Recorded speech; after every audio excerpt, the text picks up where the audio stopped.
कक्षा 12 के बच्चों का ऑनलाइन क्लास में, बायोलॉजी की ऑनलाइन क्लास में स्वागत है। इसमें आपको जितना भी पीछे हो चुका था उसी के आगे से कराया जा रहा है। चैप्टर है मानव स्वास्थ्य एवं रोग। तो इसमें फाइलियरिसिस रोग चल रहा था, जिसको हम लोग हाथी पाँव भी कहते हैं। उसी का रोकथाम और बचाव आगे से पढ़ेंगे। फिर से अपनी बात को रिपीट कर दे रहे हैं।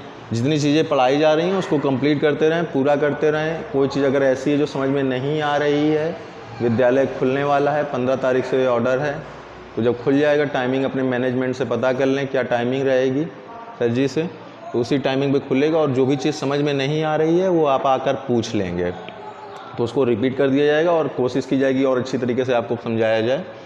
और जो भी चीज़ें पढ़ाई जा चुकी हैं इन्हीं का ही मैनेजमेंट जब तय करेगा कि आपका नवंबर दिसंबर जब भी टेस्ट होगा तो उसी टेस्ट में ये सारी चीज़ें आएंगी। हम लोग पढ़ रहे थे फाइलियरिसिस रोग में। तो फाइलियरिसिस रोग जो है वो हाथी पाँव भी कहते हैं, फील पाँव भी कहते हैं। मच्छर के काटने से होता है। इसमें जो प्लीहा होती है उसकी भित्ति को फूलने से वो रोग हो जाता है, जिससे पैर मोटे हो जाते हैं, अपने समान आकार से कुछ ज़्यादा आकार हो जाता है उनका, जैसे हाथी के पाँव होते हैं उसी प्रकार से। और उस रोग का ही हम लोग रोकथाम और बचाव पढ़ेंगे। तो फाइलियरिसिस रोग के रोकथाम और बचाव कैसे किया जा सकता है। इस रोग में बचाव के लिए मच्छर और उनके लार्वे को नष्ट कर देना चाहिए, यानी मच्छर जो है उनको पनपने नहीं देना है। मच्छर और उनका लार्वा जो होता है उसको नष्ट कर देना चाहिए। वयस्क कृमियों को मारने के लिए, जो मच्छर के वयस्क कृमि होते हैं उनको मारने के लिए आर्सेनिक से, आर्सेनिक AS प्रतीक होता है, आर्सेनिक से बनी हुई दवा और MSZ का प्रयोग करना चाहिए। माइक्रोफाइलेरिया लार्वा को मारने के लिए, बहुत छोटे लार्वा होते हैं, इनको मारने के लिए डाईमिथाइल कार्बोमोनोजॉइन नामक दवा प्रभावी होती है। कहने का तात्पर्य है अगर मच्छर ही नहीं पनपने देंगे या मच्छर ऐसी जगह होंगे तो ये रोग होने की संभावना ही नहीं रहेगी, जड़ ही नहीं रहेगी, तो कहाँ से होगा। तो रोग में बचाव के लिए मच्छर और उनके लार्वे को नष्ट कर देने चाहिए। कुछ वयस्क कृमियों को मारने के लिए आर्सेनिक से निर्मित दवा और MSZ का प्रयोग करना चाहिए। माइक्रोफाइलेरिया लार्वा को मारने के लिए डाईमिथाइल कार्बोमोनोजॉइन नामक दवा प्रभावी होती है। ये आपका माइक्रोफाइलेसिस जो फील पाँव हाथी पाँव है यहाँ से कंप्लीट हो गया। अब नई हेडिंग है एस्केरिएसिस। तो एस्केरिएसिस क्या होता है। यह रोग मनुष्य की आंत में रहने वाले परजीवी एस्केरिस लुम्ब्रिकॉइड्स नामक गोल कृमि से होता है। यानी जो आपका रोग है एस्केरिस, देखा होगा छोटे बच्चे जो होते हैं बहुत, वो मिट्टी वगैरह बहुत खाते हैं तो उनकी आँत से कीड़े निकलते हैं, पेट से कीड़े निकलते हैं, वही रोग है ये। छोटे बच्चों के निकलते हैं जो मिट्टी वगैरह ज़्यादा खाते हैं, या संक्रमित भोजन हो गया, कोई भी चीज़ होगा, इसे कहते छोटे बच्चों में अधिकतर देखने को मिलता है, उनकी आंत में उनके पेट से कीड़े निकलते हैं। तो उसी रोग का वर्णन हो रहा है इसमें, इसको बोलते हैं एस्केरिएसिस। तो ये रोग मनुष्य की आंत में रहने वाले परजीवी एस्केरिस लुम्ब्रिकॉइड्स नामक गोल कृमि से होता है। एक मादा कृमि एक दिन में, जो मादा कृमि होती है, फीमेल कृमि होती है, ये एक दिन में लगभग 2 मिलियन अंडे देती है। एक दिन में लगभग 2 मिलियन अंडे देती है। संक्रमित भोजन के साथ इस कृमि के अंडे, जो संक्रमित भोजन होता है जिसमें ये स्केरिस वगैरह होते हैं, लार्वा होते हैं उनके, ये मनुष्य के संक्रमित भोजन के साथ इस कृमि के अंडे मनुष्य की आंत में पहुंच जाते हैं। मनुष्य की आंत में इसका लार्वा जो होता है आंत में छेद करके हृदय, फेफड़े, यकृत इनको संक्रमित कर देता है।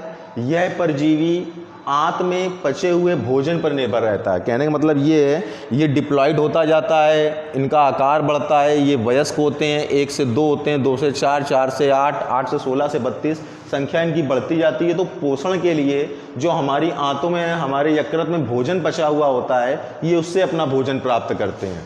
मनुष्य की आंत में इनकी संख्या 500 से 5000 तक हो सकती है। अब आप समझ सकते हैं कि जब इनकी संख्या 500 से 5000 तक हो जाएगी तो क्या असर पड़ेगा मनुष्य पर। इतनी बड़ी संख्या को, मतलब यकृत में इनका पोषण होना और उसके बाद इतनी बड़ी संख्या का इनका पहुंचना मनुष्य के लिए बहुत हानिकारक है। तो इनकी संख्या 500 से 5000 तक हो सकती है।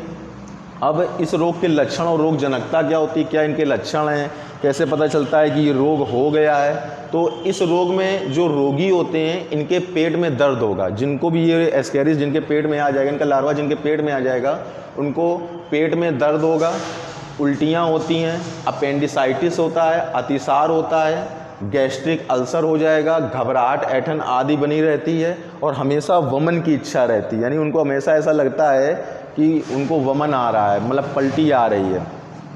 फिर से अपनी बात को, इसके बाद यहाँ तक आपका हो गया, इसका नेक्स्ट टर्न पे शुरू होगा, थोड़ा सा और एक्सप्लेन कर दे रहे हैं।